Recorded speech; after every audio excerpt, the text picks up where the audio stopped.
15 अगस्त के सिर्फ 2 दिन बाद इसरो ने दी देश को फिर से एक बड़ी खुशखबरी। चांद पर उतरने के आखिरी पड़ाव में पहुंचा चंद्रयान। इसरो ने चालू किए इंजन और चंद्रयान का लैंडिंग प्रोसीजर हुआ शुरू।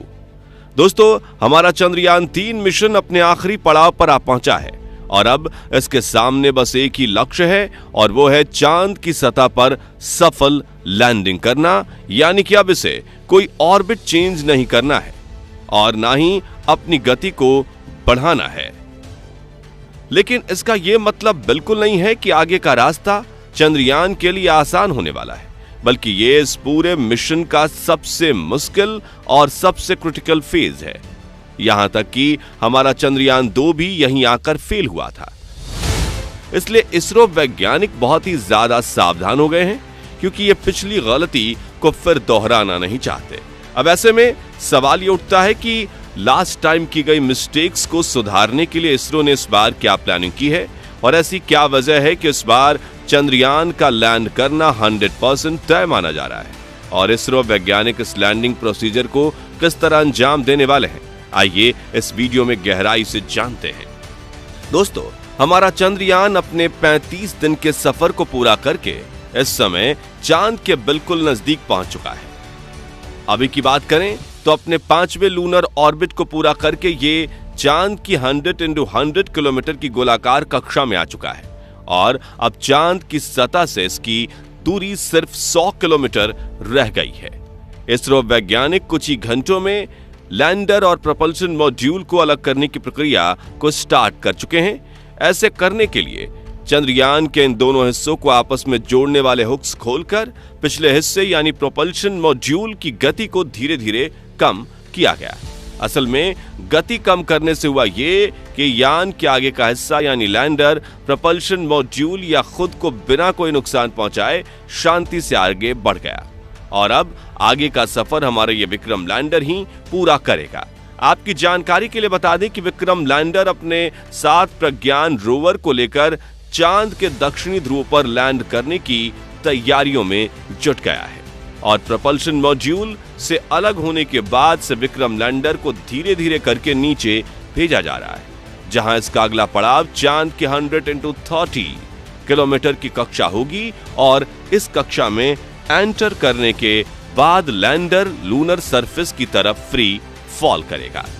अब देखिए, चांद की ग्रेविटी हमारी पृथ्वी की तुलना में 6 गुना कम है, जिससे वहां हर वस्तु का वजन केवल 16.5% ही रह जाता है। आपको ऐसे भी इसे समझना होगा कि पृथ्वी पर जिस व्यक्ति का वजन 100 किलो है, वो चांद पर 16.5 किलो का ही होगा। इसका मतलब यह है कि फ्री फॉल के दौरान हमारा लैंडर लूनर सरफेस की तरफ बहुत ज्यादा तेज रफ्तार से नहीं गिरेगा।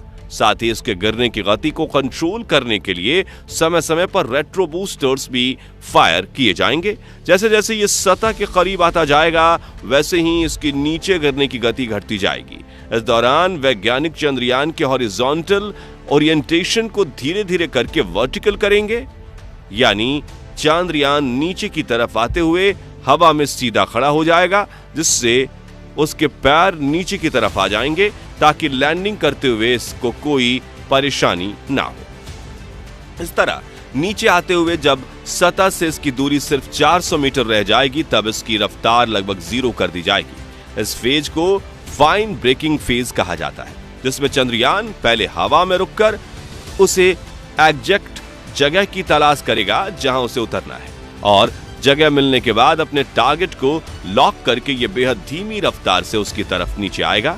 इस काम में जो 2 उपकरण लैंडर के सबसे ज्यादा काम आएंगे वो हैं लेजर डॉपलर वेलोसीमीटर यानी LDV और लेजर हॉरिजॉन्टल वेलोसिटी कैमरा यानी LHVC। LDV की बात करें तो इसका काम चांद की सतह पर लेजर फेंक कर यह पता लगाना है कि लैंडिंग साइट सुरक्षित है या नहीं और इसी लेजर की मदद से यह भी पता लगाया जाएगा कि जिस जगह पर विक्रम लैंडर को उतारने का प्लान बनाया गया है वहां कोई बड़ा गड्ढा या चट्टान वगैरह तो नहीं है। साथ ही यह लैंडर के साइड में दोनों दिशाओं की तरफ भी लेजर स्कैन करेगा ताकि नीचे आते समय कोई ऑब्जेक्ट इससे टकरा ना जाए।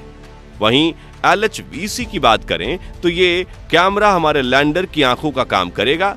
कैमरे के द्वारा जो फुटेज कैप्चर की जाएगी उसी के आधार पर विक्रम लैंडर में लगा ऑनबोर्ड कंप्यूटर सिस्टम नेविगेशन के काम को अंजाम देगा, यानी लैंडिंग साइट को खोजना और उसके आसपास के एरिया को बारीकी से एनालाइज करना, यह सब LHVC की मदद से होगा।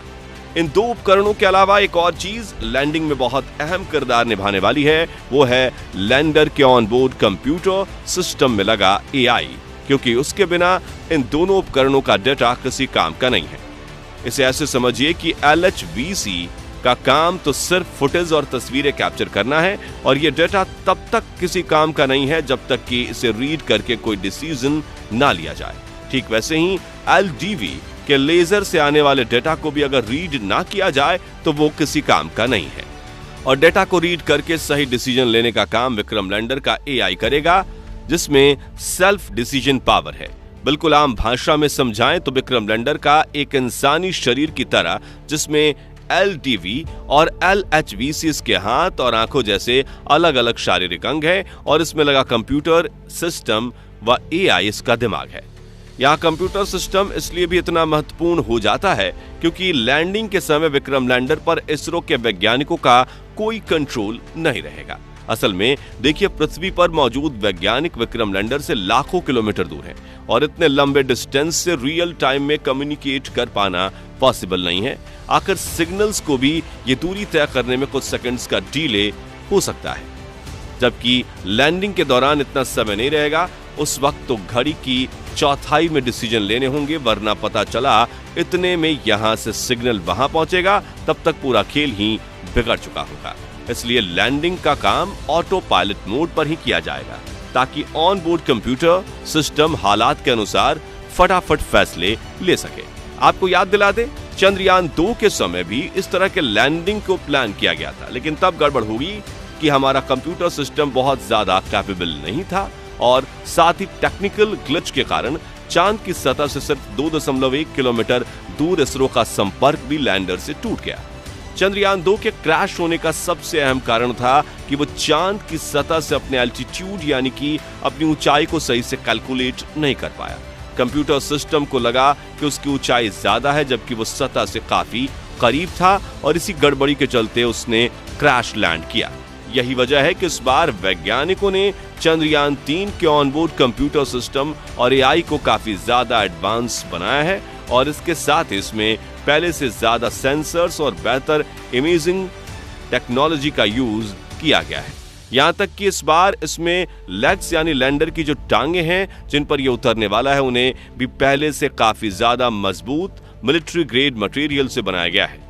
ये वैज्ञानिकों का कहना है कि किसी भी गड़बड़ी के चलते अगर चंद्रयान थोड़ी तेज रफ्तार से भी लैंड करता है तो इसको कोई नुकसान नहीं होगा, क्योंकि चंद्रयान की ये लेग्स इसे 3 मीटर प्रति सेकंड जितनी रफ्तार पर भी सुरक्षित से लैंड करवा सकती है। कुल मिलाकर देखें तो इस बार इसरो वैज्ञानिकों ने इस मिशन को कामयाब बनाने में अपनी तरफ से बिल्कुल भी कोई कमी नहीं छोड़ी है।